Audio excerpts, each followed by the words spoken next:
Hey, this is Notser, and this is the user replay of the week.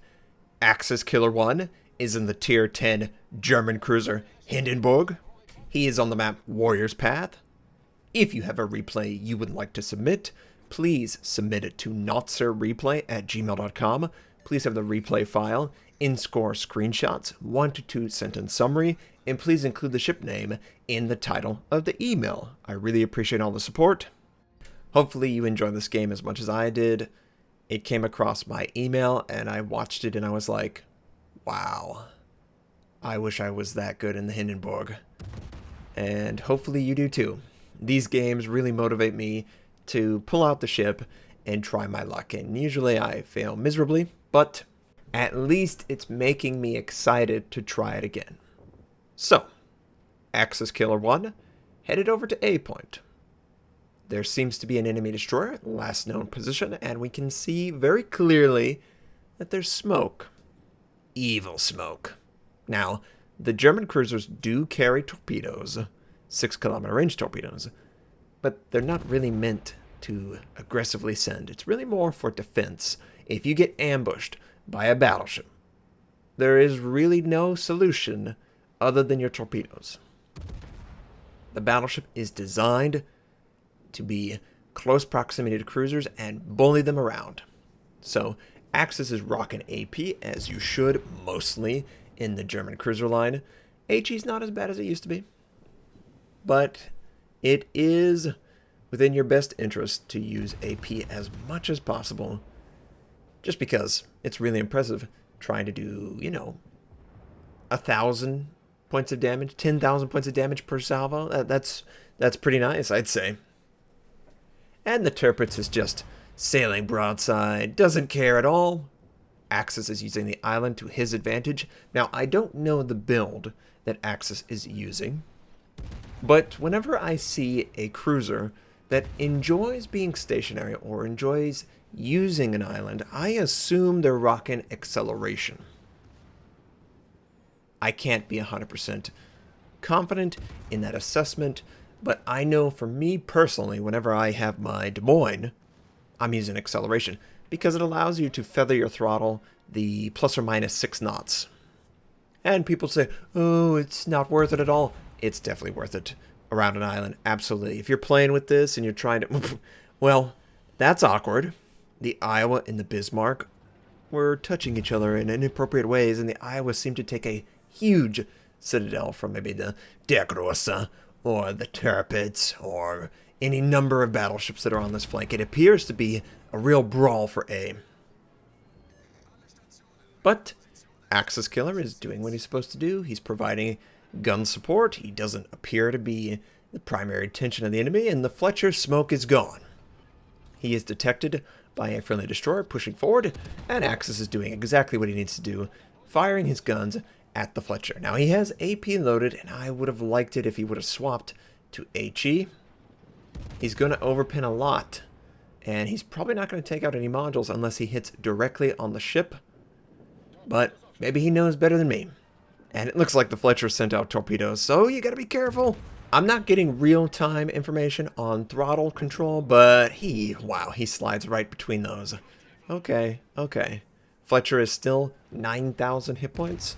Gotta get that Fletcher down. Anytime you have an opportunity to take out a destroyer, you should do it. Absolutely. Doesn't matter if you're a battleship and I'm not supposed to fire on him. You gotta take him out. You really have no choice, especially when they've already lost a friendly.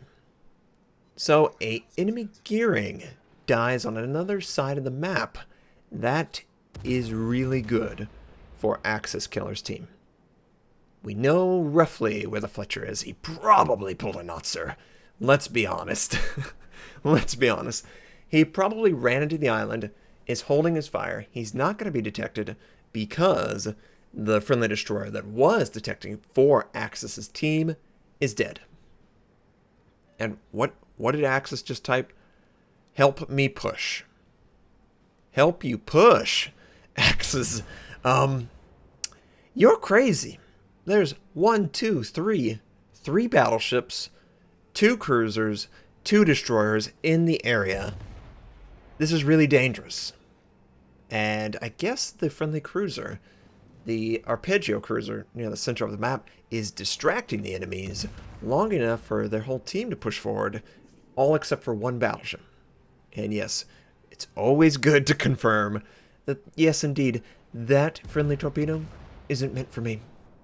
I always do that as well. And it appears that Axis is definitely aware of his surroundings, except for the destroyer that's trying to get out Axis. Hey, Axis. Look at the minimap. He's right there, Axis. What are you doing, Axis? Alright. Finally, he's like, okay. And you notice he shifted his camera. He presses C. You can cycle your camera point of view over different turrets, just like you can cycle over different shells or torpedoes.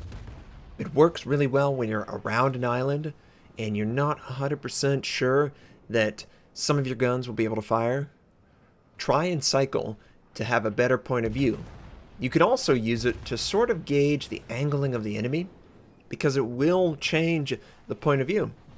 And I know for me personally, it's much easier to gauge where a target is going if I can rotate around slightly, as cycling the camera does. So there are 3 friendly ships in at A. The Moskva is trying to retreat, and he gets a citadel on him just as he gets behind the island. He's angling very well. The Moskva has to fire AP. And no, I don't think you're going to get a chance to fire, and he still fires.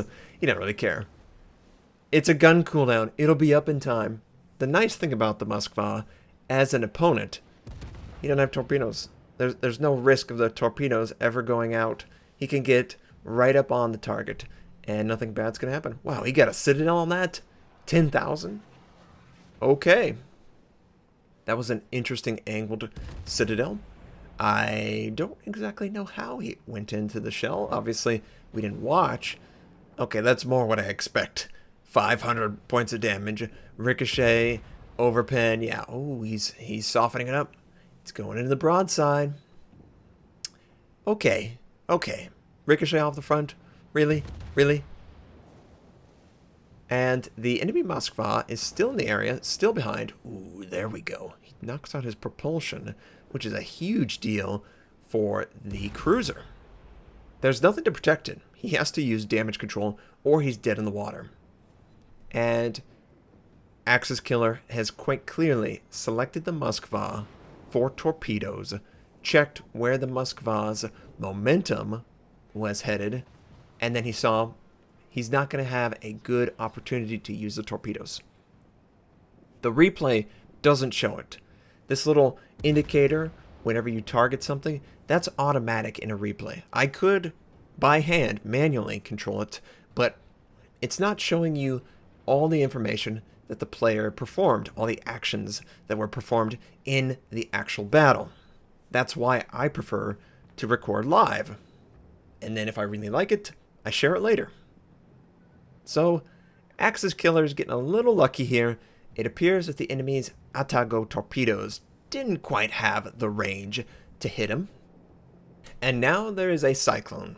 Anything can happen in a Cyclone. You're going to be point blank range with targets. You might run into 1, you might run into 5. Who knows? You got to be ready. The German cruisers are actually really good under Cyclone scenarios. Now, you might have noticed that Axis Killer was detected. It was probably the Moskva using his radar. Radar is extremely effective during a cyclone. It will extend your vision. The enemy can't see you, and it's really scary if you're detected and you can't see anyone. So be prepared against any Soviet or American cruisers, or even British, but let's be completely real. I haven't seen a Brit run anything other than smoke, because if they do, they're probably going to die. It is a potential strategy, though. We might actually have to try it, just to see how dangerous it is. But yes, radar extends the vision range during Cyclone up to the radar's recommended or maximum range, obviously. It depends on the ship, and use that to your advantage whenever possible. Now, an enemy North Carolina is engaged to a friendly Amagi. They're tier for tier. They're going bow on, and it doesn't really appear that a lot of damage is being done. But that could change. That could change. Ooh, 7,000. Nice. Axis Killer is just at the right angle where he can do devastating damage. And he seems to be firing at the waterline.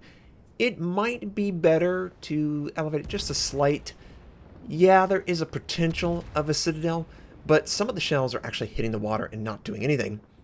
If he could hit that belt that's just between the superstructure and the waterline, he's probably going to have a higher hit chance on all his shells. It's sort of the reason why you aim at a German battleship a little bit high. There's no way you're going to citadel a German battleship. There's no reason to try. So you might as well go for the maximum amount of shells on the target. Axis Killer sends his torpedoes. I think he sent them towards the Der Grosse. Nice, he gets a citadel on his first salvo. And he gets a citadel on his second one. He takes the target out very quickly. Enemy Moskva. Is this the same Moskva that was dealing with earlier? Maybe, maybe not. Ooh.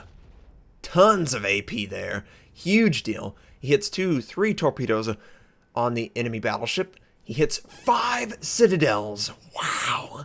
And with that, Moskva gone in a flash. The Der Grosse appears to be targeting someone. If I was the Der Grosse, I would go after the cruiser, and maybe I would ram the battleship. There's not going to be a good chance, a good opportunity for the Der Grosse to penetrate the Iowa. The Iowa's just going to go straight towards him. And that Tashkent, he's right over there. It seems that Axis is trying to help his team beat the Der Grosse, and at the end of the day, that's probably more important. The Tashkent can wait. If we take this target out and we keep the Iowa alive, the team is going to be more powerful. And he's showing a perfect broadside, so why not, right? And Axis Killer gets credit for the kill. It was a team effort, though. The from the Iowa does fall, unfortunately, so it is a 1-to-1 trade, but the effort is appreciated. Definitely don't ever give up on your teammates. 10,000. Hindenburg is so good when you can be given a lot of chances with targets that are preoccupied. And more citadels. Another trade. Dang it. The game is really close. Anything can happen. One stray torpedo, one friendly going a little bit too far out, he's dead. But the process of making sure that the team wins the game involves making a 2-base-to-1 capture. That really does put a clock on the enemy to do something. And at this point, Axis Killer has 247,000 points of damage done, 3 torpedo strikes, 12 citadels. He's going to send his torpedoes blind. He feels threatened on both sides by the enemy. The friendly Khobarovsk is dead, so there is a level of advantage to the enemy. Oh, the Tirpitz is so low. Just a little salvo, just a little bit of damage. Earns Kraken unleashed. And those torpedoes are probably going to be harmless. But he still has torpedoes on his port side.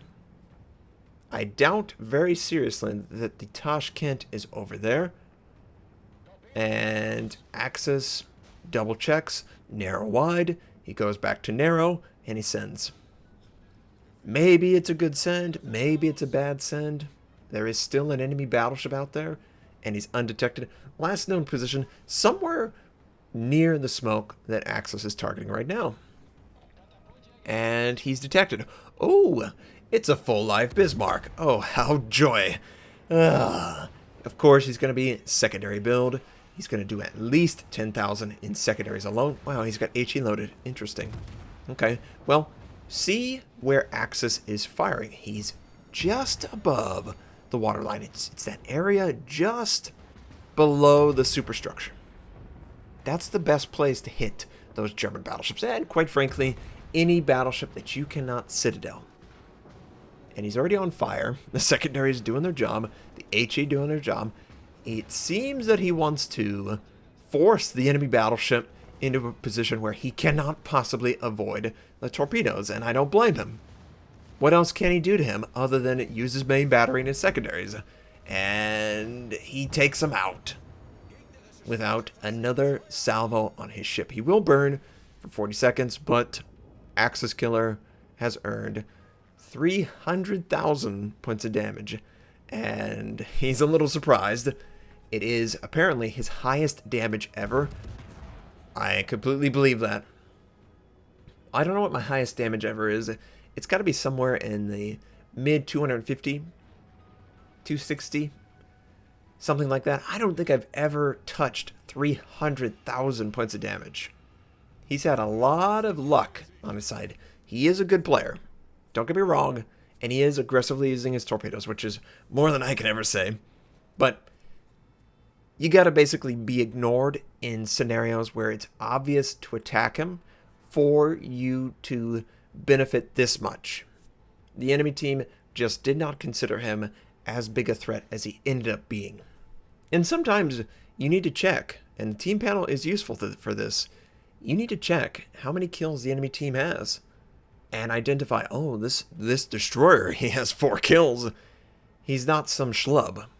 Okay, yeah, he could be mediocre and kill stealing galore, but it's a good bet he's not.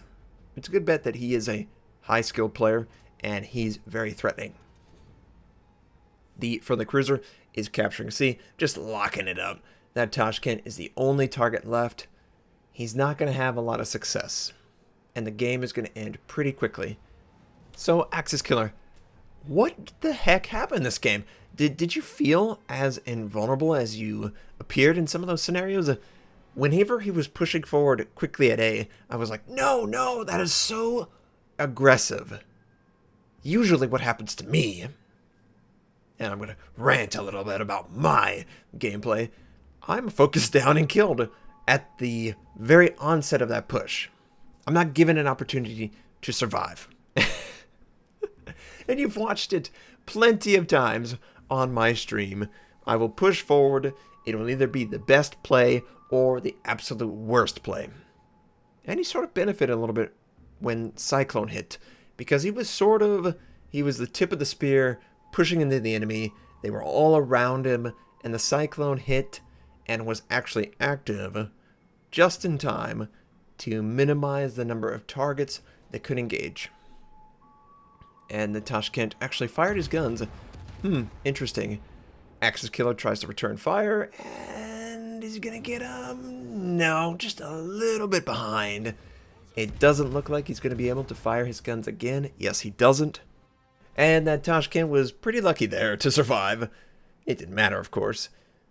Axis Killer 1 earned Dreadnought, Kraken Unleashed, High Caliber, Confederate, 6 kills, over 302,000 points of damage done, 2 assisted captures, 12 citadels, 6 torpedoes, 7 defenses, even secondaries. The only thing he's missing out on is anti-air.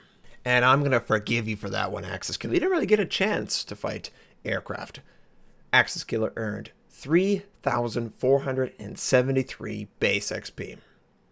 Absolutely destroyed the competition. They even had a Turpus that scored 0. So they were basically down 1 person. Great job by Axis Killer, but also good job by the rest of his team trying to support each other. There were plenty of times where they might have been outnumbered, but they did work together, and they accomplished the goal of beating the enemy team. And what's better than that? For damage, Axis Killer 1 did 233,000 of his 300,000 in armor-piercing shells alone. Great job. 56,000 in torpedoes. Less than 1,000 in secondaries. I mean, it's a cruiser, who cares? 5,000 total floods and fire, with 7,000 in HE. Obviously, it's a great game, Axis Killer 1. Thank you for sharing. There have been at least 10 Hindenburg games in the last week in my inbox that have been extremely impressive. 250,000 plus. So keep up the work, everyone. Axis Killer 1, thank you for sharing. I really appreciate it. Thank you, everyone, for watching. I hope it was enjoyable for you, just as enjoyable as it was for me whenever I reviewed it originally. I hope you have a fantastic day, and I'll catch you next time.